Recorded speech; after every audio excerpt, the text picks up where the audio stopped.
Kalau Bojan dulu, Bojan tak ada gudang sendiri, Bojan order je kan. So, contoh Mak Cik ni dia ada gudang. Orang Indonesia lah ada gudang dekat sana. So, tiba-tiba dapat order yang banyak. Dan dia pun modal dia tak banyak. Dia main ambil je rangka.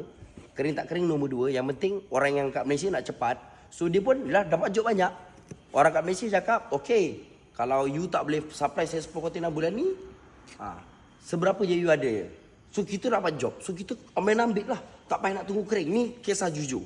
Kita first, sebab tu main jati ni bagi Bojan, dia kena tentang hati dan seni juga. Dia tak boleh janji bisnes, janji duit. Dia tak hidup benda tu. Benda tu tak boleh hidup. Sebab Bojan muda dan Bojan boleh ke level ni, boleh jual barang dan buat barang puluh-puluh ribu. Sebab ni jiwa Bojan. Bojan korang tengok kerja macam mana, Bojan lebih mencintai kayu dengan apa yang Bojan juangkan ni sebenarnya. Satu.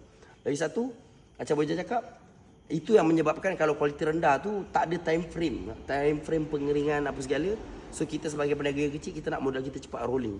Datang sini, contoh kalau kita keringkan, contoh barang yang sama, kalau kita keringkan sebulan, kita proses sebulan, mungkin kita boleh jual 2,200. Bila 4 bulan kita terpaksa jual 2,900. Tak guna kayu, basah lagi, kau pakailah finishing mahal mana pun, boleh ada problem barang tu nanti. Belum proses ubat lagi, macam-macam proses untuk kualiti yang okey. Tu tak termasuk yang Bojan cerita, tak termasuk kayu jati.